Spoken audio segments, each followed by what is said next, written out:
Hello बच्चों, कैसे हैं आप लोग। उम्मीद करती हूँ आप सब लोग अच्छे होंगे, मज़े में होंगे। तो आज हम पढ़ेंगे चैप्टर 3 एक्सरसाइज 3.3।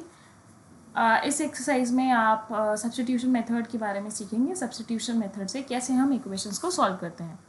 तो बढ़ते हैं आगे, देखते हैं। सबसे पहले एग्जाम्पल आपकी टेक्स्ट बुक में आपको ये दो इक्वेशन सॉल्व करनी using substitution method. Substitution method से कैसे इक्वेशन सॉल्व करते हैं, तरीका क्या होता है। तरीका ये होता है कि आप ये जो दो इक्वेशन आपको दी गई हैं 7x minus 15y is equal to 2 and x plus 2y is equal to 3, इन दोनों में से कोई भी एक इक्वेशन पकड़िए और उस इक्वेशन में से एक वेरिएबल की वैल्यू निकाल लीजिए। या तो x की वैल्यू निकालो या y की वैल्यू निकालो और उस वैल्यू को दूसरी इक्वेशन में पुट कर दो। कैसे, देखते हैं।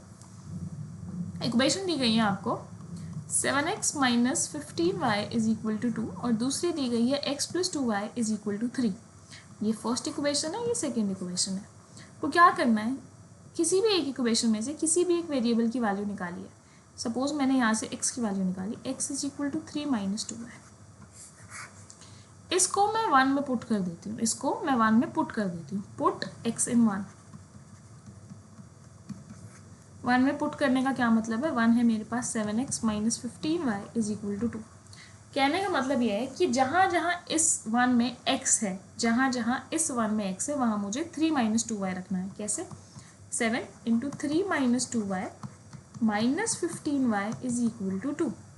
मल्टीप्लाई करेंगे, 7 3 जा 21, 7 2 जा minus 14y minus 15y is equal to 2। आपकी इक्वेशन बनेगी 21 minus 29y is equal to 2। Solve करिए, 21 minus 29y is equal to 2। इस y को इधर ले आइए, तो 2 plus 29y is equal to 21। 2 को इधर लेके जाइए, 21 minus 2 is equal to 29y। तो 19 इज इक्वल टू 29y और y आ गया आपके पास 19/29। y तो मेरे पास आ गया, y मेरा आ गया। मुझे अब x चाहिए। x कैसे मिलेगा, आप मान लीजिए ये इक्वेशन 3 है, इस y को आप यहाँ पुट कर दीजिए, इससे आपको x मिल जाएगा। इस y को आप यहाँ पुट कर दीजिए, इससे आपको x मिल जाएगा। आपकी x की वैल्यू आ जाएगी। आपने y की वैल्यू निकाल ली, आपने x की वैल्यू निकाल ली। आपने वैल्यू निकाली कैसे, जो इक्वेशन आपको गिवन थी, जो दो इक्वेशन आपको गिवन थी ये, उसमें से आपने कोई भी इक्वेशन पकड़ी। हमने इक्वेशन नंबर 2 पकड़ी, उस इक्वेशन में से हमने किसी भी एक वेरिएबल की वैल्यू निकाली, x की वैल्यू निकाली और उस x की वैल्यू को आपने दूसरी इक्वेशन में रख दिया। उससे आपका क्वेश्चन सॉल्व हो गया। ठीक है, अब बढ़ते हैं नेक्स्ट क्वेश्चन की तरफ। नेक्स्ट क्वेश्चन आपकी बुक का दूसरा एग्जाम्पल।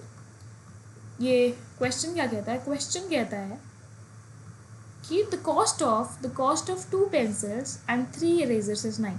मैंने 2 पेंसिल और 3 रबड़ खरीदी, उनकी जो कीमत है वो 9 रुपये है। Cost of 4 pencil and 6 erasers is 18। 4 pencil और 6 रबड़ की कीमत 18 रुपये है।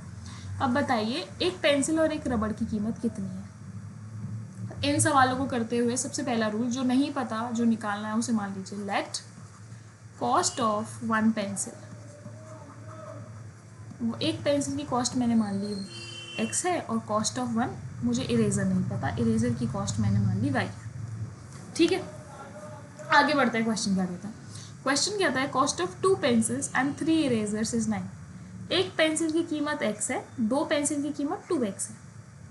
ठीक है, एक पेंसिल की कीमत अगर x है तो 2 पेंसिल की कीमत 2x होगी।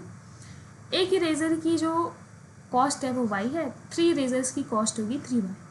क्वेश्चन कहता है कि 2 पेंसिल और 3 रबड़ मिला के जो कीमत आएगी वो मुझे 9 रुपये खर्च हो गए। मतलब मैंने 2 पेंसिल खरीदी, मैंने 3 इरेजर खरीदी और इन दोनों को खरीदने में मुझे 9 रुपये लग गए। ठीक है, दूसरी लाइन क्या कहती है, दूसरी लाइन कहती है cost of 4 pencils and 6 erasers is 18। Cost of 4 pencils and 6 erasers is 18। मतलब मैंने 4 पेंसिल खरीदी, मैंने 4 पेंसिल खरीदी 4x, एक पेंसिल की कीमत x, 4 पेंसिल की कीमत 4x प्लस 6 इरेजर्स, एक इरेजर की कॉस्ट y है, 6 इरेजर की कॉस्ट 6y। इनको मिला के मेरे पास 18, मेरे 18 रुपये खर्च हो गए। अब कॉस्ट बतानी हमें each pencil and each eraser की, हर पेंसिल और हर इरेजर की कॉस्ट बतानी है। हम यूज़ करेंगे सब्स्टिट्यूशन मेथड इसे सॉल्व करने के लिए। सब्स्टिट्यूशन मेथड होता क्या है, किसी भी एक इक्वेशन में से किसी भी एक वेरिएबल की वैल्यू निकाल लो। मैं इक्वेशन 2 से x की वैल्यू निकालती हूँ। कैसे, 4x इज इक्वल टू, इस 6y को मैं राइट हैंड साइड पे भेज देती हूँ, 18 minus 6y, x is equal to 18 minus 6y by 4। अब क्या करूँगी, अब मैं करूँगी पुट कर दूँगी, मैं पुट x इन 1। मैंने यहाँ से निकाली x की वैल्यू, तो अब मैं इस x की वैल्यू को 1 में पुट कर दूँगी। दूसरी इक्वेशन में पुट करना, ध्यान रखिएगा। तो हम कैसे करेंगे, देखते हैं इसे कैसे करेंगे। हमारी जो 1 थी, जो हमारा 1 थी वो थी ये थी, और जो हमारी x की वैल्यू आई है वो है ये।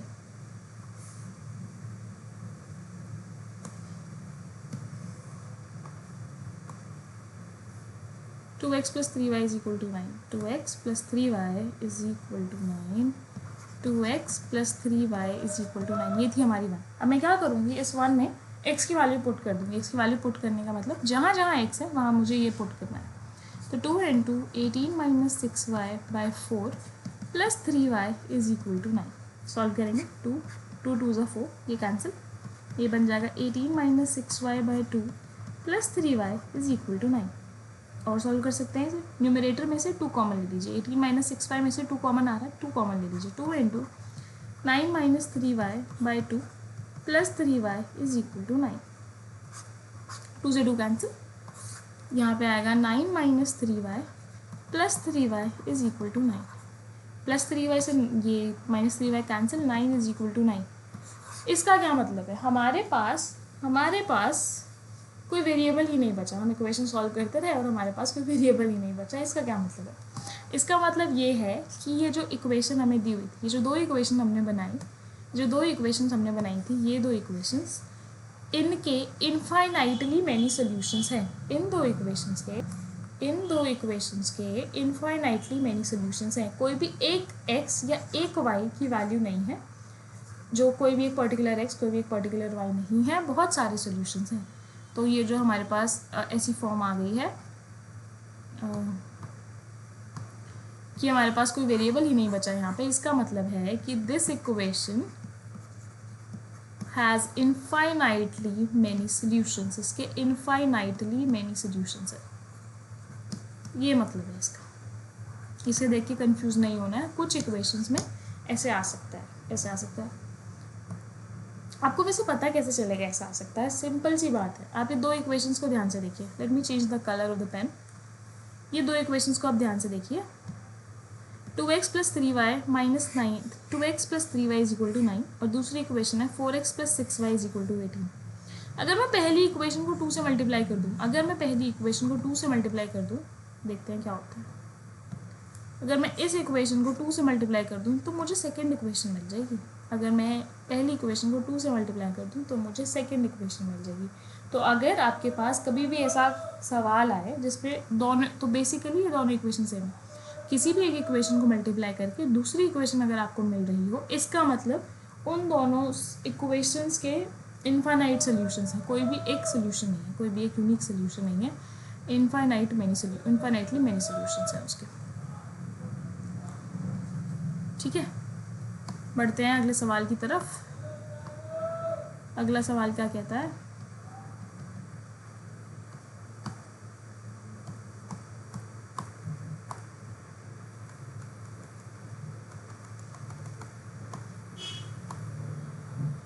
अगला सवाल हम आते हैं आपकी NCERT एक्सरसाइज 3.3। आपकी NCERT एक्सरसाइज 3.3 कहती है सॉल्व करो the following pair of linear equations bye substitution method. आपको लीनियर इक्वेशन दी हुई है और आपको उन्हें सॉल्व करना है सब्स्टिट्यूशन मेथड से। आई होप सब्स्टिट्यूशन मेथड आपको क्लियर है। इन क्वेश्चंस, ये क्वेश्चंस बहुत ही आसान है, बहुत ही ज़्यादा आसान है। आप एक क्वेश्चन करिए ध्यान से, आपके ऐसा हो नहीं सकता कि बाकी के आपके क्वेश्चंस हो ना। पहला क्वेश्चन देखिए, पहला क्वेश्चन है x plus Y is equal to 14, x plus Y is equal to 14 और x minus Y is equal to 4। Suppose करिए ये इक्वेशन 1 है, ये इक्वेशन 2 है। मैंने क्या बताया, किसी भी एक इक्वेशन में से एक वेरिएबल की वैल्यू निकालिए। इस इक्वेशन में से हम x की वैल्यू निकालते हैं। सपोज x की वैल्यू कैसे निकालेंगे, x is equal to 4 plus 5, और इस वैल्यू को आप दूसरी इक्वेशन में पुट कर दीजिए 1 में। पुट x इन 1 में पुट करना। 1 क्या है, x plus Y is equal to 14। x की जगह मुझे y प्लस 4 रखना है। y plus 4 plus Y is equal to 14। 4 को यहाँ ले जाइए, y plus Y 2y is equal to 14 minus 4। So 2y is equal to 14 minus 4 is 10। y की वैल्यू आ गई 5। अब y आपको मिल गया। अब x कैसे मिलेगा? x कैसे मिलेगा? x कैसे मिलेगा? देखिए x को निकालने के लिए late me change the colour. इस y की वैल्यू को आप यहाँ पे पुट कर दीजिए, इस y की वैल्यू को आप यहाँ पे पुट कर दीजिए। सपोज करिए ये इक्वेशन आपकी 3 है, तो पुट y इन 3 क्या थी आपकी? x is equal to Y plus 4, तो y की वैल्यू क्या है? 5। So x is equal to 4 plus 5, x आ गया आपके पास 9। आपकी x की वैल्यू भी आ गई, आपकी y की वैल्यू भी आ गई, आपका क्वेश्चन सॉल्व हो गया। ठीक है, अगले सवाल की तरफ बढ़ते हैं। सवाल कहता है, सवाल है हमारे पास s minus T is equal to 3 और दूसरा है s minus 3 plus T by 2 is equal to 6। ये दो इक्वेशन दी हुई हैं। हमें क्या करना है? हमें कोई भी सब्स्टिट्यूशन मेथड से इन्हें सॉल्व करना है। तो मैं कोई भी एक इक्वेशन उठाऊंगी और उस इक्वेशन से वैल्यू पुट करूंगी दूसरी इक्वेशन में। कैसे? सपोज इस यहाँ से ना अगर मैं यहाँ से वैल्यू उठाती हूँ इक्वेशन 2 से, तो क्वेश्चन ना थोड़ा सा डिफ़िकल्ट हो जाएगा। डिफ़िकल्ट इन द सेंस कि यहाँ से मैं इसकी वैल्यू उठाऊंगी, वो t बाई 2 माइनस 6 प्लस 3 ऐसे कुछ आएगा, तो न्यूमरेटर फ्रैक्शन की फॉर्म में आएगा। तो उसे सिंप्लीफाई करने के लिए मैं क्या करती हूँ? मैं 1 से वैल्यू उठाती हूँ। तो s माइनस टी 3 है, s माइनस टी 3 है, तो मैं अगर इस t को राइट हैंड साइड पे पहुँचा दूँ तो ये बन जाएगा मेरा, इस t को अगर मैं राइट हैंड साइड पे पहुँचा दूँ तो ये बन जाएगा मेरा s is equal to T plus 3। ठीक है, तो मैं इस वैल्यू को 2 में पुट कर देती हूँ। मैंने वैल्यू निकाली यहाँ से, मैं इसे 2 में पुट कर देती हूँ। तो पुट s इन 2, s क्या है मेरा? t plus 3 by 3 plus T by 2 is equal to 6। अब मैं इसे सॉल्व कर सकती हूँ। सॉल्व कैसे करना है इसे? एलसीएम लेके सॉल्व होगा। ये एलसीएम से डरना नहीं है, एलसीएम लेके सॉल्व होगा। 3 और 2 का एलसीएम 6, ये आ जाएगा 2 into 3 plus T plus 3t is equal to 6। इस 6 को हम यहाँ भेज देंगे। 6 6 जा 36 इज इक्वल टू 2 3 जा 6 plus 2t plus 3t 5t is equal to 36। इस 6 को यहाँ ले आइए, minus 6 t is equal to 30/5। t आ गया 6, t आ गया आपका 6। अब हमें क्या करना है? हमें इसकी वैल्यू निकालनी है। तो पुट t इन 3 क्या है हमारे पास? हमने मान लिया हमारे पास 3 है, इसमें आप इसे पुट कर दीजिए। तो आप इसे पुट करेंगे 3 में, तो s क्या है? 3 प्लस t। s क्या है? s क्या था हमारे पास? t प्लस 3, आपकी t की वैल्यू है 6 plus 3 s is equal to 9। ये आपका इक्वेशन है। s आ गया आपके पास 9, t आ गया आपके पास 3। ये आपका आंसर है, ये आपका आंसर है। कुछ नहीं करना इन क्वेश्चन में, बहुत ही सिंपल है, बहुत ही आसान है। एक क्वेश्चन को ध्यान से पढ़िए, समझिए और अगले क्वेश्चन को खुद ट्राई करिए। ठीक है, अब एक और सवाल करते हैं, बाकी के सवाल आप खुद करेंगे। ठीक है, देखते हैं इस सवाल में। ये सवाल कहता है 3x minus Y is equal to 3, 9x minus 3y is equal to 9। ठीक है, तो इस सवाल को ना करने से पहले मुझे कुछ दिख गया। क्या दिखा? मुझे कुछ दिख गया। क्या दिखा? अगर मैं चेंज करती हूँ इसका कलर, अगर मैं इस इक्वेशन को 3 से मल्टीप्लाई कर दूँ तो क्या मिलेगा मुझे?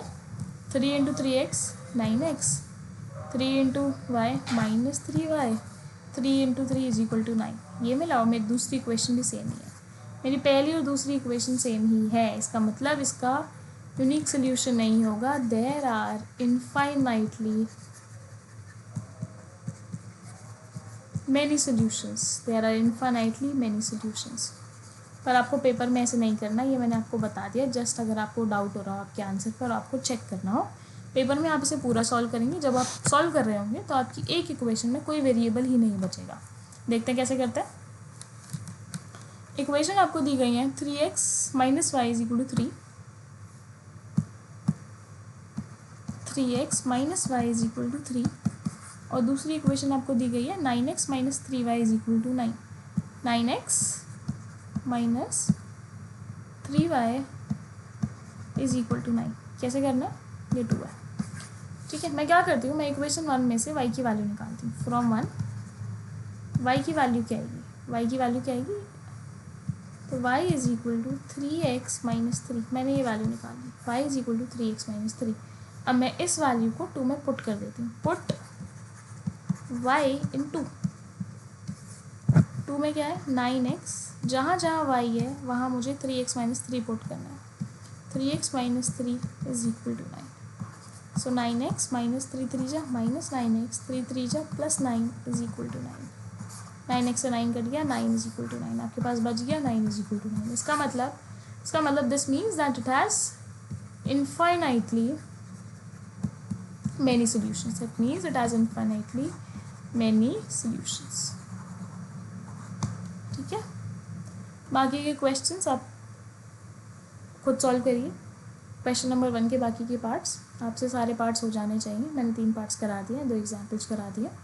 अब बढ़ते हैं क्वेश्चन नंबर 2 की तरफ। क्वेश्चन नंबर 2 क्या कहता है? क्वेश्चन नंबर 2 कहता है सॉल्व करिए 2x plus 3y is equal to 1, solve करिए 2x plus 3y is equal to 11 and 2x minus 4y is equal to minus 24 and hence the find the value of m for which y is equal to mx plus 3। हमें क्या करना है, इन दोनों equation को solve करना है। उस equation को सॉल्व करना, अगर हमारी वो इक्वेशन सॉल्व हो जाए तो उसके बाद हमें m की वैल्यू फाइंड करनी है जिसके लिए ये इक्वेशन सेटिस्फाई होती है। देखते हैं कैसे करते हैं, 2 इक्वेशन हमें दी हुई है, देखते हैं कैसे सॉल्व होंगी। लिख लेते हैं। पहली इक्वेशन है हमारे पास 2x plus 3y is equal to 11 और दूसरी इक्वेशन हमारे पास 2x minus 4y is equal to minus 24। ये 1 है, ये 2 है। हम 2 से x की वैल्यू निकालते हैं। So 2x is equal to minus 24 plus 4y। ठीक है, इसी इक्वेशन में 4y को यहाँ लिखे हुए, x के आगे आपके पास माइनस 24 प्लस 4y बाई 2, ये हमारे पास आ गया x। अब मैं इस x को 1 पुट कर देती हूँ, पुट x इन 1। x क्या है मेरे पास 2x plus 3y is equal to 11। x क्या है मेरे पास x 1 क्या है 2x plus 3y is equal to 11 और मेरे पास x का निकल के आया, मेरे पास x मेरा निकल के आया है ये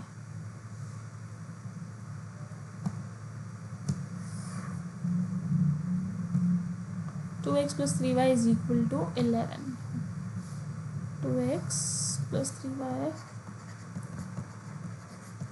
इक्वल टू 11, ये था 24 और जो हमारा ये आया था ये था minus 24 plus 4y is equal to 2। x आया था मेरे पास minus 24 plus 4y upon 2 plus 3y is equal to 11। इस 2 से ये 2 कैंसिल, ये बच गया minus 24 plus 4y plus 3y is equal to 11 plus 4 and plus 3 7y। इस माइनस 24 को यहाँ भेजिए, ये हो जाएगा plus 4y plus 7 plus 3y 7y is equal to 11 plus 24, ये हो जाएगा आपका 35। 7y इज इक्वल टू 35, 7 5 से 35 डिवाइड होकर y आ गया आपका 5। y की वैल्यू को यहाँ पुट कर दीजिए, y की वैल्यू को यहाँ पुट कर दीजिए। x क्या था हमारे पास, x is equal to minus 24 plus 4y by 2, minus 24 plus 4 into y कितना है आपके पास 5 बाई 2, माइनस 24 प्लस 5 4 से 20 बाई 2 माइनस 4 बाई 2, तो x आ गया आपके पास माइनस 2, x आ गया आपके पास माइनस 2। आपकी इक्वेशन सॉल्व हो गई। ये सिर्फ क्वेश्चन का एक पार्ट है। क्वेश्चन का दूसरा पार्ट भी है जो कहता है कि सॉल्व करिए ये 2 इक्वेशन, हेंस इस m की वो वैल्यू निकालिए जिसके लिए y is equal to mx plus 3 हो। कुछ नहीं करना हमें क्या दिया हुआ है, y is equal to mx plus 3, y is equal to mx plus 3। हमें y की वैल्यू पता है, देखते हैं। हाँ जी, हमें बिल्कुल पता है। तो हमने y की वैल्यू निकाली है -2, x की वैल्यू निकाली है -2 और y की वैल्यू निकाली हमने 5। y की निकाली है हमने 5, y की निकाली है हमने 5 और x की निकाली है हमने -2। x की जगह x की वैल्यू रखिए, y की जगह y की वैल्यू रखिए, तो -2m प्लस 3, इस 3 को यहाँ शिफ्ट करिए, 2 is equal to -2m, m is equal to -1। हमने x की वैल्यू निकाली, y की वैल्यू निकाली, m की वैल्यू निकाली। आपका क्वेश्चन सॉल्व हो चुका है, आपका क्वेश्चन सॉल्व हो चुका है। आगे बढ़ते हैं।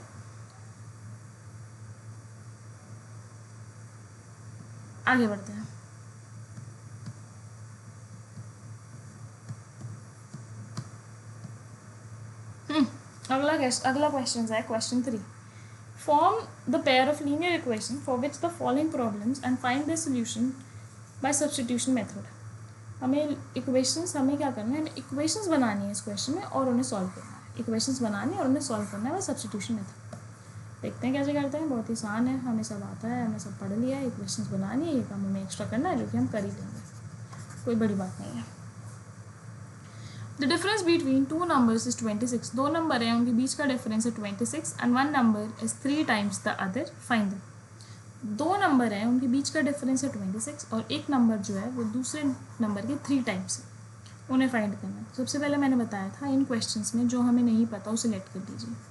लेट फर्स्ट नंबर मैंने मान लिया x है और जो सेकेंड नंबर है वो मैंने मान लिया y है.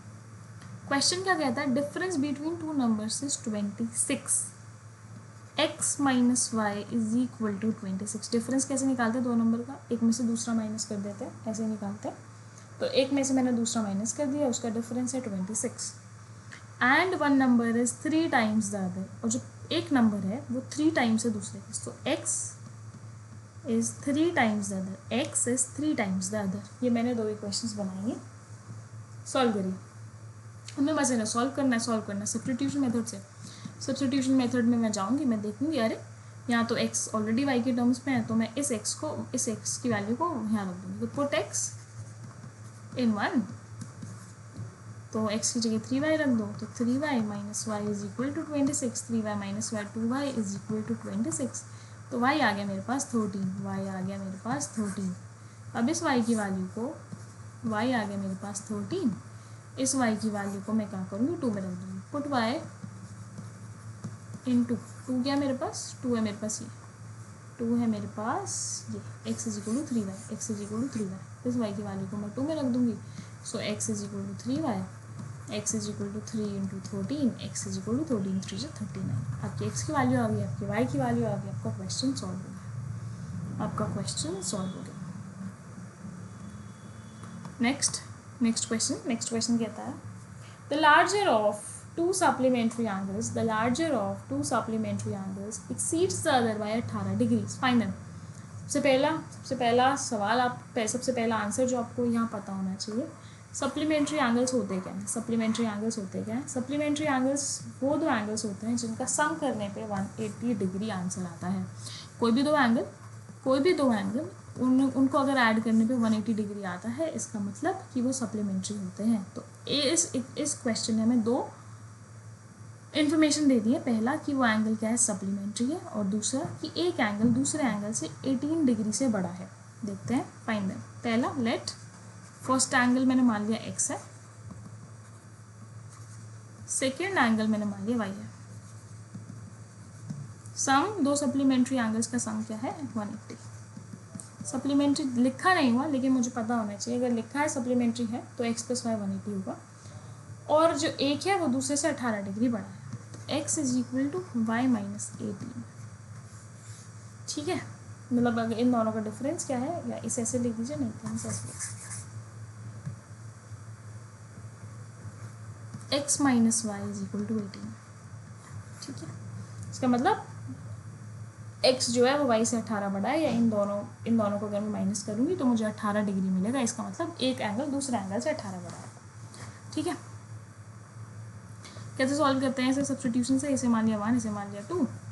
x इज इक्वल टू 2 से x is equal to 18 plus y मुझे मिल गया. अब इस x को put x in 1. x is equal to 18 plus y minus Y is equal to 180 degree.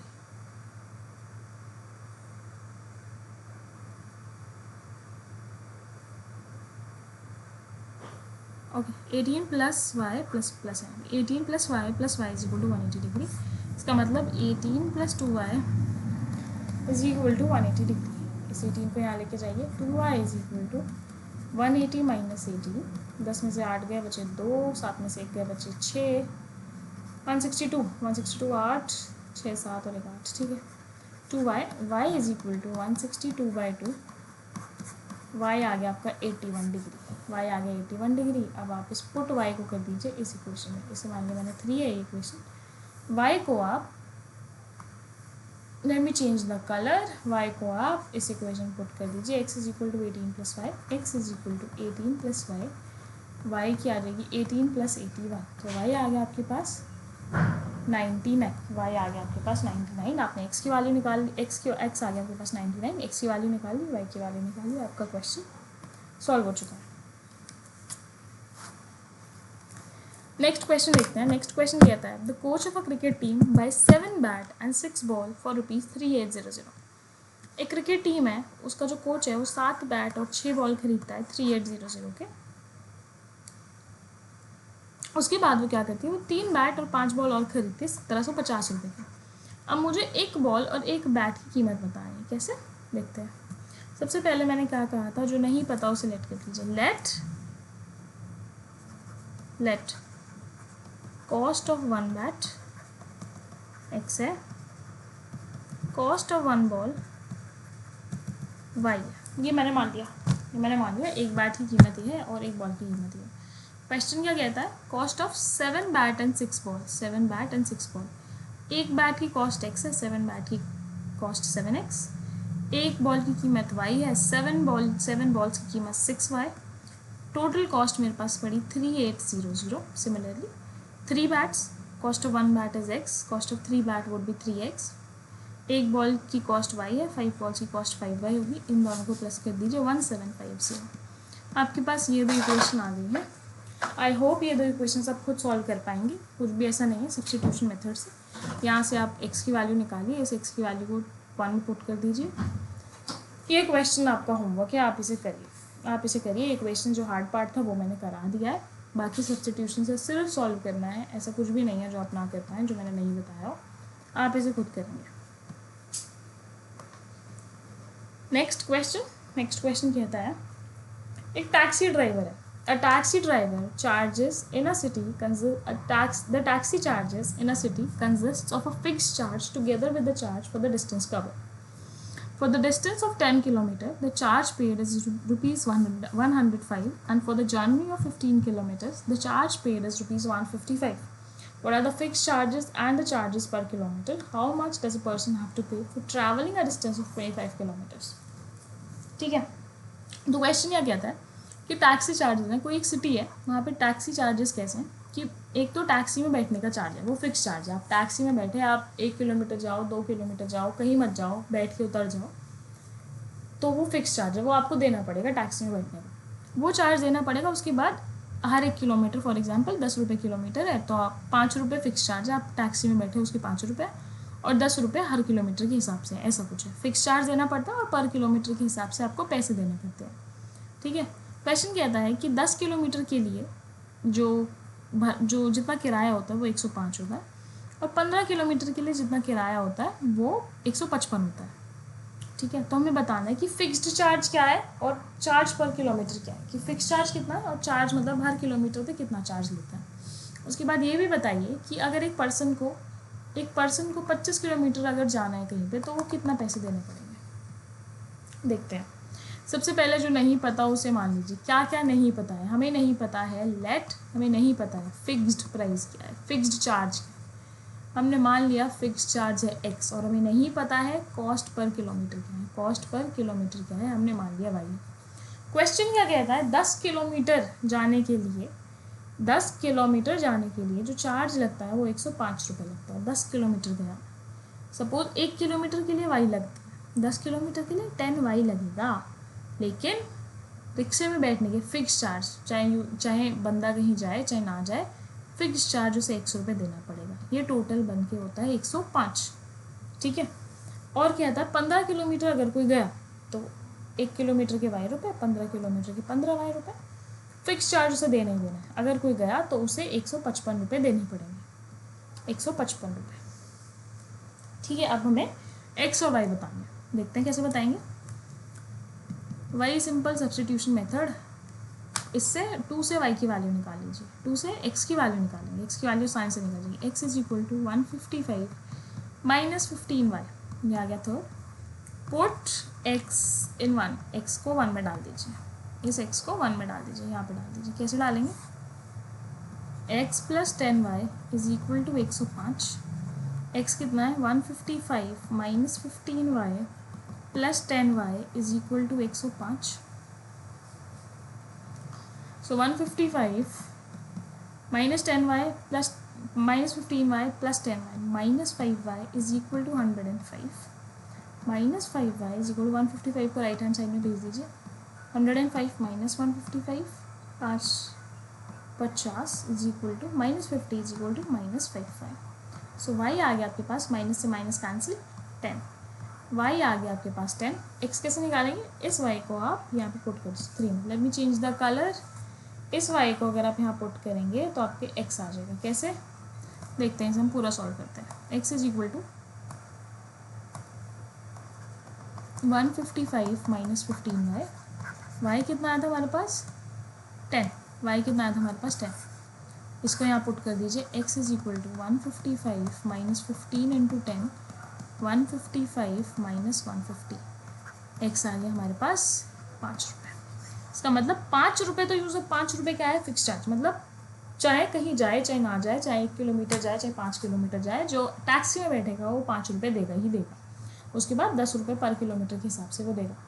Question का दूसरा पार्ट क्या कहता था? दूसरा पार्ट कहता है कि ये बताओ कि अगर एक आदमी को 25 किलोमीटर जाना है तो उसे कितने पैसे देने होंगे. ठीक है, 25 किलोमीटर जाना है तो उसे कितने पैसे देने होंगे. देखते हैं. 1 किलोमीटर जाने के 10 रुपये.